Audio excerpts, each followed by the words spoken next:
चलो बच्चों, तो आज हम लोग एसएस में हिस्ट्री में सेकंड चैप्टर शुरू करें, जो चैप्टर का नाम है cultural heritage of India, traditional handicraft and fine arts.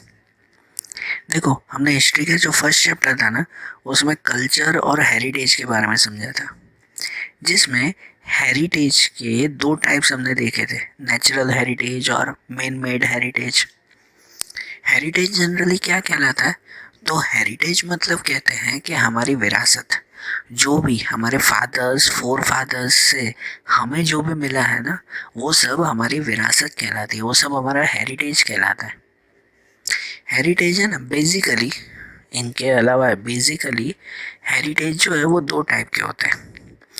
एक होता है जेनेटिकल हेरिटेज और एक होता है मटेरियल हेरिटेज।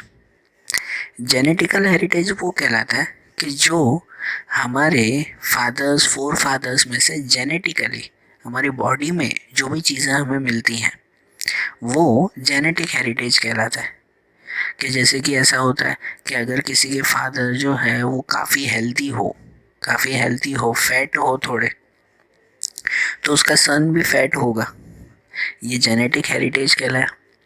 फादर्स को अगर कोई बीमारी हो तो वो बीमारी जो है वो उसके सन को भी आएगी। ऐसी चीज़ें अगर आती हो ना, तो वो जेनेटिक हेरिटेज कहलाता है। क्या कहलाता है? Genetic heritage. मटेरियल हेरिटेज उसे कहते हैं।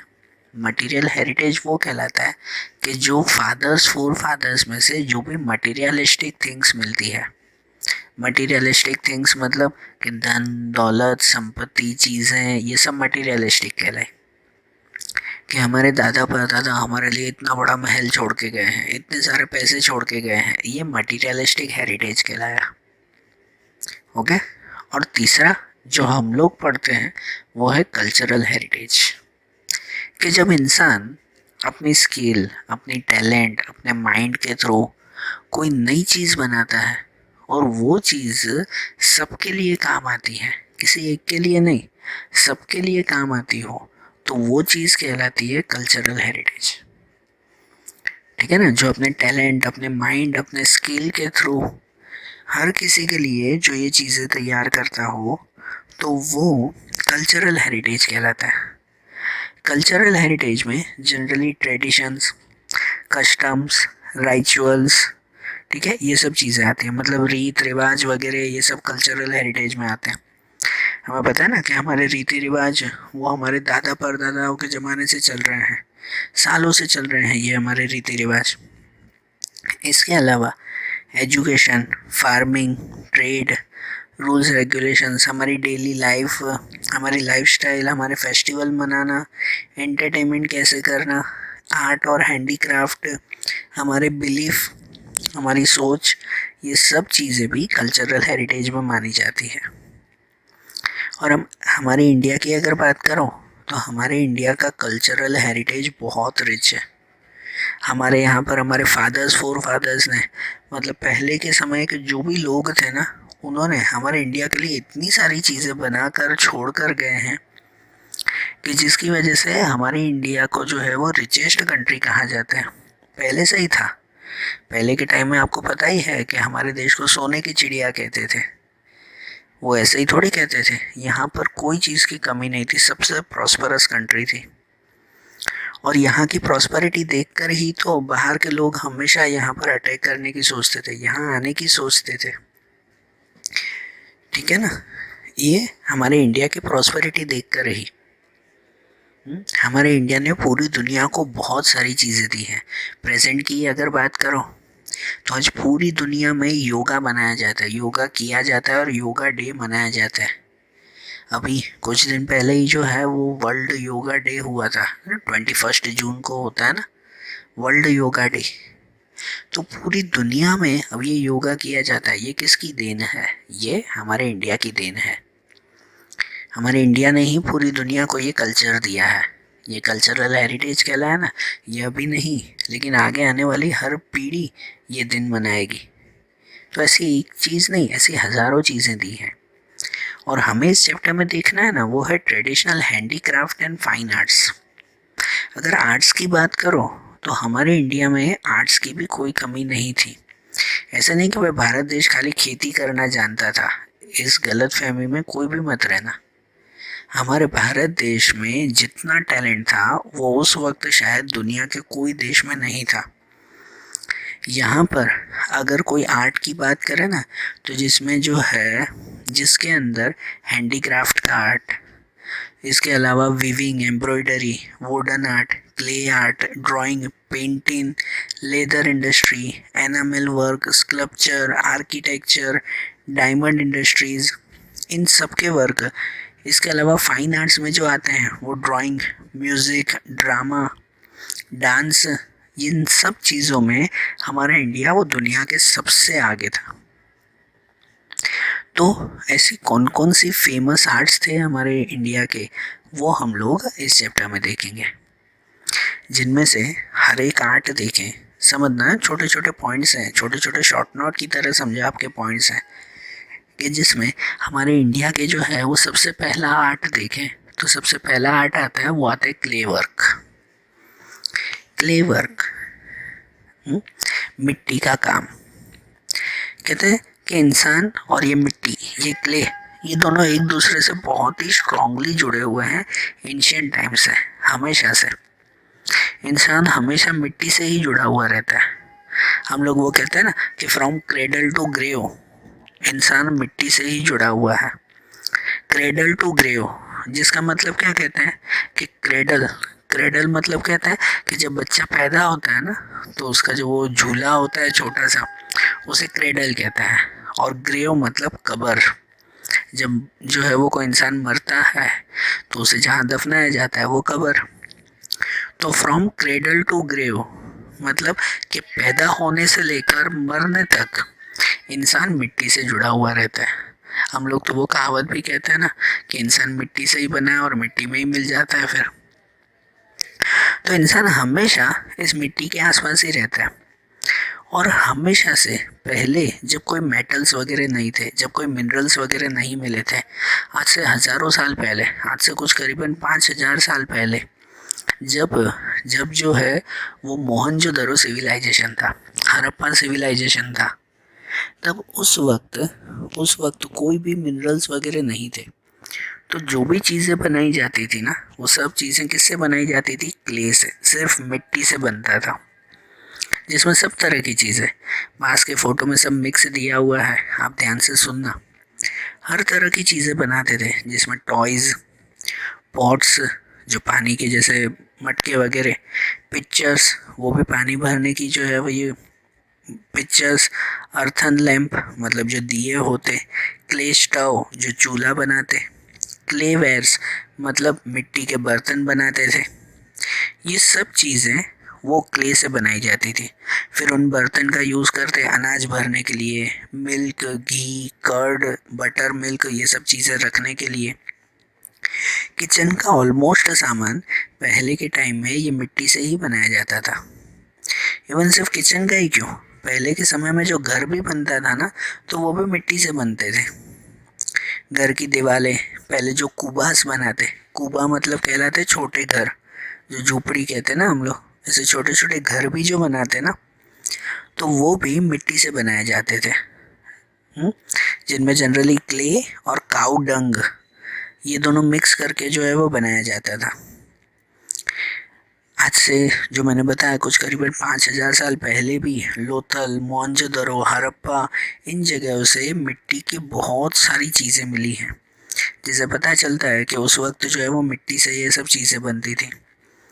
यहाँ तक कि प्रेजेंट टाइम में नवरात्रि का जब टाइमिंग आता है, हमारे गुजरात में नवरात्रि का टाइमिंग आता है, तब उस वक्त गरबा बनाया जाता है, वो भी मिट्टी से। गरबा किसे कहते हैं? गरबा खेलना नहीं होता है, गरबा नाम कैसे पड़ा है ये सुनना, कि गरबा बनाया जाता है मतलब क्या। आप लोग जैसे कहते हैं गरबा खेलने जा रहे हैं, तो एक्चुअली गरबा मीन्स क्या कहलाता है? गरबा जो है वो एक तरह का जो है वो दिया कहलाता है, एक तरह का पिक्चर कहलाता है। आपके यहाँ पर अगर देखो ना, तो फोटो में जो है वो ये है जहाँ मैं मेंशन कर रहा हूँ, ऐसा बनता है एक छोटे से पॉट जैसा, जिसके अंदर जो है वो ये दिया रखा जाता है, और फिर फिर उसे जो है वो सिर पर रखकर और गोल गोल ताली बजाकर घुमा जाता है। तो ये जो दिया सिर पर रखा जाता है ना, उसे गरबा कहते हैं। गरबा एक्चुअली उसे कहते हैं, बरोबर। ये तो सिर्फ एक तरह का डांस है जिसे हम लोग जो है वो गरबा कहते हैं, बरोबर। तो ये जो गरबा भी बनाया जाता था वो भी मिट्टी से बनाया जाता। हम्म। और पहले के टाइम से ही जो मिट्टी पे बनाते ना, जो क्ले भी बनती, वो भी दो टाइप की क्ले आती। एक होती बैक्ड क्ले मतलब जिसे सेका जाता था, भट्टी में उसे सेका जाता था, जिससे जो है वो मजबूत बर्तन बनते थे। जो भी यूटेंसिल, जो भी बर्तन बनते ना, वो एकदम मजबूत बनते। तो ऐसे भट्टी में सेका जाता था, वो आती थी बैक्ड क्ले, बेक की हुई। और दूसरा अनबेक्ड क्ले, जो बेक न की गई हो, जिसे टेराकोटा कहते हैं। है ना, टेराकोटा क्ले मतलब जो है वो ये एकदम गीली मिट्टी की तरह कि जैसे फिर जो है वो सिर्फ सुखा देते, सेकते नहीं, सिर्फ सुखा देते तो उसमें से हल्के जो है वो कोई भी इंस्ट्रूमेंट्स या कोई भी चीज़ें बनती थी, बराबर।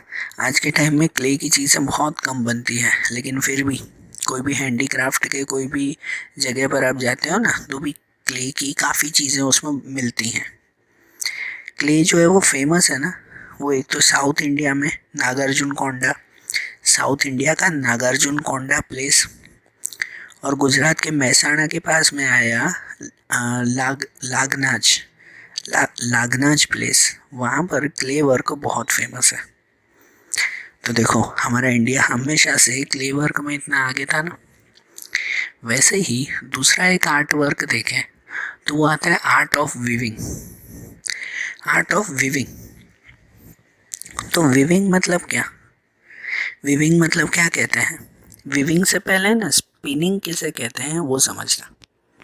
विविंग से पहले आता है स्पिनिंग।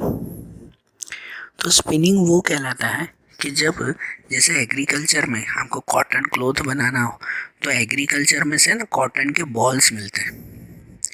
खेतों में जब प्लांट्स में कॉटन तैयार होता है तो वो कॉटन बॉल्स होते हैं। फिर उन कॉटन बॉल्स में से जो है उसमें से एक एक डोरी बनाना, एक एक सिंगल सिंगल डोरी बनाना, तो उसे स्पिनिंग कहते हैं।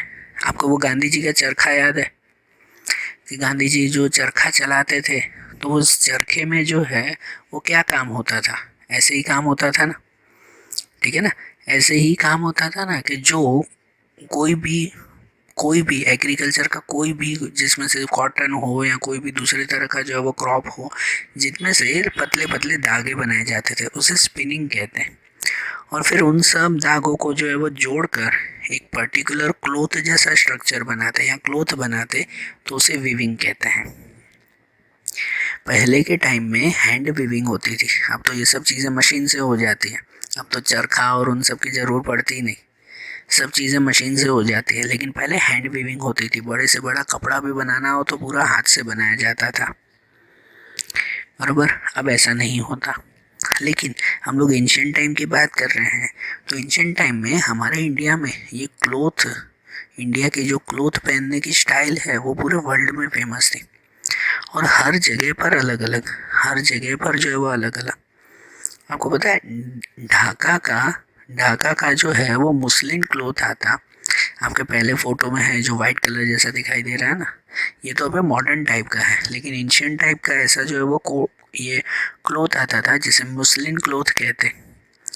ये मुस्लिम क्लोथ का पूरा एक ताका, पर्टिकुलर साइज का एक ताका, ताका मतलब कहते हैं ना जिसमें पूरा क्लोथ एक साथ हो, वो ताका इतनी स्पेशल मेथड से बनाया जाता था कि जिससे वो पूरा का पूरा ताका वो इतना स्मूथ, इतना सॉफ्ट होता कि एक हाथ की रिंग में से भी पूरा का पूरा ताका पास हो जाए।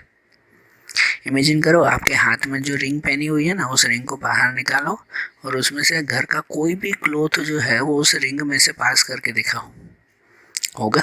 रिंग के अंदर से क्लोथ पास करके दिखाओ, ज़्यादा से ज़्यादा रुमाल पास होगा, उससे ज़्यादा कुछ भी नहीं। लेकिन पहले जो ये ढाका का ये क्लोथ तैयार करते थे ना, जो इस रिंग में से पूरा का पूरा ताका पास हो जाता, ऐसा इतना सॉफ्ट क्लोथ होता। और उसकी दूसरी स्पेशलिटी कि उसे अगर जो है वो फोल्ड करके रखा जाए ना, तो एक बड़े मैचस्टिक माचिस के डब्बे में पूरा का पूरा क्लोथ फिट हो जाता। इतना जो है वो फोल्डेबल और इतना स्मूथ वो क्लॉथ होता था। ऐसी स्पेशलिटी आज के टाइम में बन सकती है? नहीं, ये स्पेशलिटी पहले थी और ये सब चीज़ें मशीन से नहीं हाथ से बनाते थे ऐसा कपड़ा। इसके अलावा कितनी सारी चीज़ें वीविंग में फेमस है। जैसे पता है घर के लिए गालीचा बनाते, नीचे बिछाने के लिए जो वो कारपेट होता है ना, गालीचा बनाते थे। इसके अलावा कितने अटायर स्पेशल तरह के कपड़े बनाते, जिन कपड़ों में अगर आप लोग जो है वो नाम दो ना तो कांजीवरम, बनारसी साड़ी, वो नीचे एक फ़ोटो में है साड़ी, ठीक है, गोल्डन कलर जैसी। तो वो कांजीवरम या बनारसी साड़ी ये पूरे वर्ल्ड में फेमस है इंडिया की। राजस्थान की बांधनी, साइड में ऊपर का फोटो है जो, ये राजस्थानी बांधनी। ये बांधनी के ऊपर जो भी कपड़ा होता है ना उसके ऊपर ये जो वाइट कलर का जैसे ये आर्ट वर्क किया हुआ है, ये सब वर्क हाथ से होता था। तो ऐसी बांधनी राजस्थान की।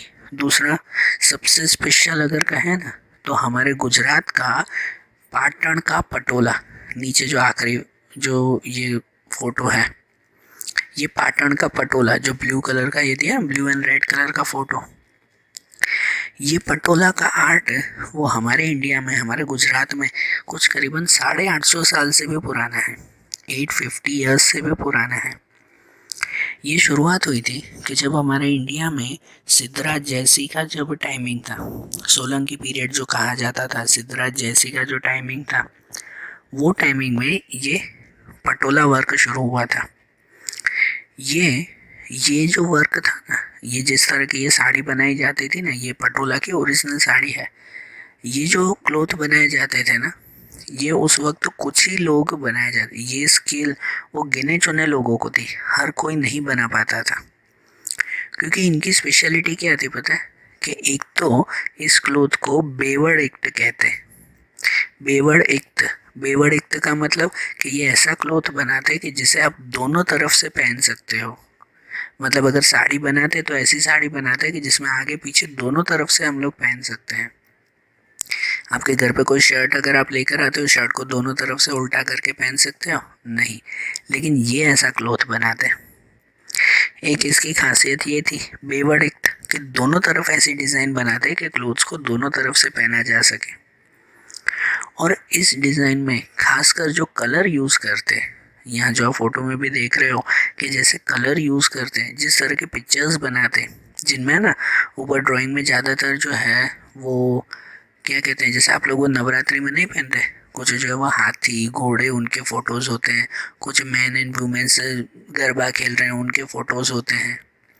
तो वैसे फ़ोटोज़ ज़्यादातर बनाए जाते, डिज़ाइंस बनाई जाती, और उनमें जो कलर यूज़ होता ना, उस कलर के बारे में हमेशा कहा जाता था, गुजराती में कहावत है ये कि पड़ी पटोड़े भात फाटे पण फीटे नहीं। पड़ी पटोड़े भात फाटे पण फीटे नहीं। इसका मतलब ये कि ये पटोला में एक बार जब कलर और ये जो ड्राइंग जिस तरह की ये जो डिज़ाइन की जाती है ना, ये कपड़ा फट जाता है लेकिन इसका कभी कलर फीटे नहीं, मतलब कभी कलर उड़ता नहीं। आप अपना घर का कोई क्लॉथ जो है वो कुछ एक आध साल भी पहनो तो उसका रंग उड़ जाता है, लेकिन पटोला की ये स्पेशलिटी होती कि इसमें ऐसा कलर और ऐसी डिज़ाइंस यूज़ करते हैं कि भले कपड़ा फट भी जाता है ना सालों तक, लेकिन इसका कलर नहीं उतरता, इसका कलर हमेशा नया ही लगता है आपको कितने भी सालों तक यूज़ करो। ये जो खासियत है ना, ये पूरी दुनिया में सिर्फ इंडिया के पास थी ऐसे क्लोथ बनाने की खासियत। आज भी सौराष्ट्र के पाटन में ऐसे स्पेशल जो है वो क्लोथ्स मिलते हैं। ठीक है, तो ये आर्ट ऑफ वीविंग हुई कि ये स्पेशलिटी ये भी सिर्फ और सिर्फ इंडिया की ही थी। वीविंग के बाद दूसरा आता है, वो आता है आर्ट ऑफ एम्ब्रॉयडरी। दूसरा कौन सा? Embroidery work. एम्ब्रॉयडरी वर्क किसे कहते हैं कि कोई भी क्लोथ या दूसरे कोई भी आइटम्स हो ना, तो उसके ऊपर हाथ से नहीं कहते छोटे छोटे डिज़ाइंस बनाना, कुछ छोटे मोती लगाना, कुछ जरी वर्क करना। इसके अलावा कि कुछ जो है आप लोग वो जैसे नवरात्रि की ड्रेस पहनते हो तो उसके ऊपर कुछ ग्लास वगैरह कांच वगैरह लगाए जाते हैं, कुछ दूसरे मोती लगाए जाते हैं, कुछ झुमके लगाए जाते हैं। ऐसे क्लोथ को जो जैसे डेकोरेट किया जाता है ना, तो उसे कहते हैं एम्ब्रॉयडरी वर्क। एम्ब्रॉयडरी वर्क में भी हमारा इंडिया जो है वो बहुत फेमस है। आज से नहीं, कुछ करीबन 5,000 साल पहले ही मोहनजोदड़ो और हड़प्पा सिविलाइजेशन थे ना, उस वक्त के लोग भी ये एम्ब्रॉयडरी वर्क करते थे। जिस एम्ब्रॉयडरी में घर में जो मैन वीमेन चिल्ड्रंस इन सब के जो है वो क्लोथ्स वो स्पेशल ऐसे एम्ब्रॉयडरी करके बनाए जाते थे। खासकर ये जो होता है ना वो सिंध में, जो अब पाकिस्तान में है, पहले का सिंध, सौराष्ट्र, कच्छ, वहाँ के लोग इन चीज़ों के लिए बहुत फेमस है। इसके अलावा नॉर्थ में देखो तो नॉर्थ में कश्मीर, कश्मीर का जो है वो कश्मीरी कसब, पता है कश्मीर की जो स्पेशल ड्रेस आती है वो ड्रेस भी स्पेशल एम्ब्रॉयडरी से जो है वो बनाया जाता है। इस एम्ब्रॉयडरी में, इस एम्ब्रॉयडरी के अलावा जो बांधनी वर्क भी इसमें किया जाता है एम्ब्रॉयडरी के साथ ही, जिसमें जामनगर, जेतपुर, भुज, मांडवी ये सब गुजरात के फेमस प्लेसेस हैं।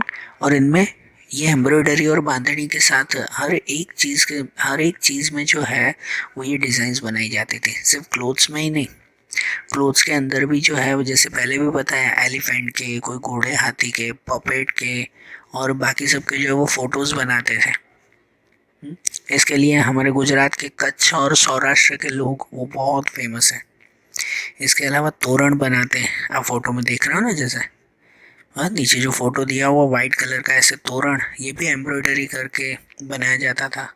इसके अलावा जो है वो ये चकड़ा आता है, जो पास में पिकॉक जैसे देख रहे हो ना, ऐसी आती थी वॉल पेंटिंग, दीवार पे लगाने की पेंटिंग, वो भी किसकी, कपड़े की, दीवार पे लगाने जैसे ऐसी पेंटिंग बनाते थे, ये भी एम्ब्रॉयडरी वर्क से बनाई जाती थी। पिलो कवर्स बनाते, जो पास में फोटोज़ में देख रहे हो। इसके अलावा दूसरी चीज़ों में भी बेडशीट, जो पलंग की चादर होती, कुछ जो है वो क्लोथ्स, शाक, टोडलिया, जो घर में जो है वो शो पीस के लिए कुछ झुमके वगैरह लगाए जाते हैं ना अलग अलग जगहों पर, तो वो सब भी बनाए जाते थे। एम्ब्रॉयडरी वर्क के लिए कच्छ में जाट कम्युनिटी है, कच्छ की जाट कम्युनिटी है जो एम्ब्रॉयडरी वर्क के लिए बहुत फेमस है। इमेजिन करो कि ये ऐसा वर्क सब हाथ से होता था। आज आप लोगों को भले लगता हो कि इसमें कौन सी बड़ी बात है कि ये सब चीज़ें जो है वो तो मशीन से तो आराम से बन जाती है, लेकिन मशीन से नहीं, ये सब चीज़ें हाथ से। जो जस्ट इमेजिन करो ना कि जो पिकॉक का जो ये फ़ोटो है, ये पूरा का पूरा फ़ोटो, ये पूरी डिज़ाइन, एक एक कलर, ये सब चीज़ें अगर हाथ से बनाने के लिए कहे तो आपको क्या मेहनत लगती होगी पहले के लोगों की। इसी वजह से ही तो हमारे इंडिया का इतना नाम है ना, इसी मेहनत की वजह से इंडिया का नाम होता है। आज भी आप कोई जो है वो ये एम्ब्रॉयडरी या हैंडीक्राफ्ट फेयर में जाते हो ना, कितनी बार, ऑलमोस्ट सिटी में, आपकी सिटी में भी काफ़ी जगह पर है ना हैंडीक्राफ्ट फेयर लगते होंगे, मेले लगते होंगे। तो वहाँ मेले में है ना, सिर्फ यहाँ वहाँ की चीज़ें मत देखा करो, लेकिन कभी को ये चीज़ उठा कर हाथ में देखा करो कि उसके ऊपर जो ये एम्ब्रॉयडरी वर्क, जो हाथ से वर्क किया हुआ है, जो डिज़ाइंस बनाई गई है, ये कितनी सुंदर डिज़ाइन बनाते हैं कि जिसमें सिर्फ एक बार आप सोचा करो कि ये डिज़ाइन आपको बनाने के लिए कहे तो बना पाओ ऐसी डिज़ाइन, नहीं ना। तो सोचो वो लोग कितनी मेहनत से बनाते होंगे। तो ऐसे उन लोगों की मेहनत, उन लोगों का आर्ट ये देखा करो कि जिनसे इन चीज़ों की पहचान है।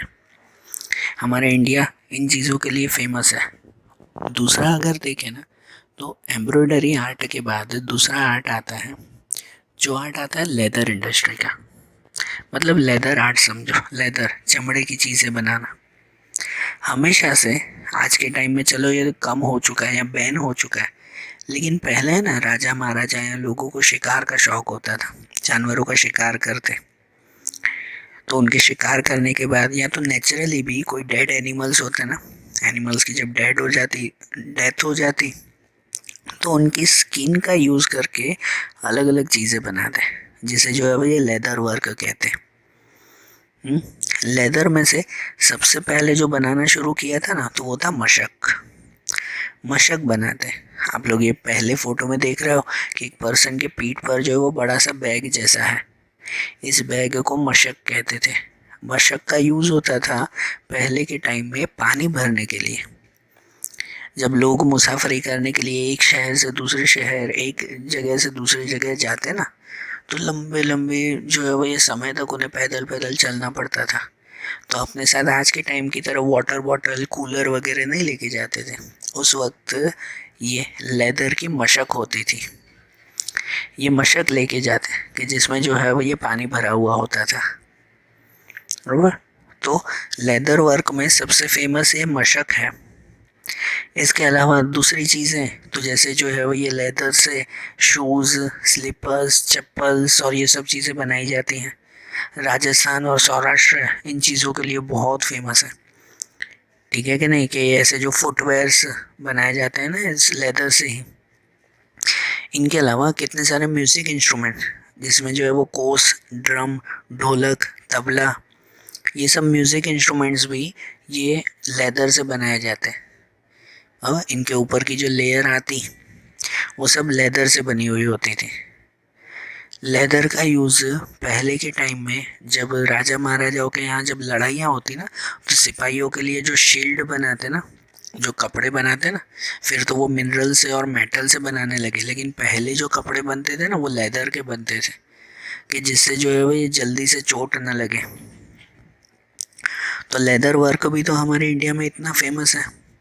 सिर्फ इतना ही नहीं, इसके अलावा साज, पलन, लगाम, विप, ये सब चीज़ें जो एनिमल्स के साथ यूज़ होती, जो पहले के राजा महाराजा जब एनिमल्स की सवारी करते, जैसे घुड़सवारी करते, तो उस घोड़े के साथ जो भी चीज़ें यूज़ करते हैं ना, वो सब चीज़ें भी लेदर से बनी हुई होती। जैसे कि साज, पालन, मतलब वो कि घोड़े के ऊपर बैठने के लिए जो सीट रखते, उसकी पीठ पर जो सीट रखते उसके ऊपर वो खुद बैठते थे, तो वो जो है ये साज और पालन कहल। फिर इसके अलावा लगाम, विप, जो घोड़े की लगाम होती, विप मतलब वो हंटर जैसा होता, तो ये सब चीज़ें भी लेदर से बनती। तो लेदर वर्क में भी हमारा इंडिया पीछे नहीं है। इतनी सारी जो है वो ये फेमस चीज़ें, और सिर्फ ये लेदर का एक्सपोर्ट सिर्फ इंडिया में ही नहीं लेकिन बाहर के देशों में भी होता है, और आज भी होता है। आज भी इंडिया का जो भी एक्सपोर्ट होता है ना, उसमें काफ़ी चीज़ें हैं वो हैंडमेड चीज़ें हैं, हैंडीक्राफ्ट की चीज़ें हैं, ठीक है। तो इंडिया के इस हैंडीक्राफ्ट को है ना आज हम लोग भूलते जा रहे हैं, पीछे करते जा रहे हैं, लेकिन ये हैंडीक्राफ्ट की चीज़ें उसकी वजह से ही हमारा इंडिया का नाम हुआ है। आज सब मशीन से बनाई हुई चीज़ों का यूज़ करते हैं और इन चीज़ों को भूलते जा रहे हैं, लेकिन ये नहीं भूलना है कि अगर ये चीज़ें ना होती ना तो शायद हमारे इंडिया का इतना नाम ना होता। तो आज जैसे हमने ये आर्ट के ये सब चीज़ें देखी ना, जिसमें clay work, weaving work, embroidery work, leather work, वैसे ही आर्ट के दूसरे कुछ वर्क्स हम लोग अगले वीडियोस में देखेंगे। Okay, thank you.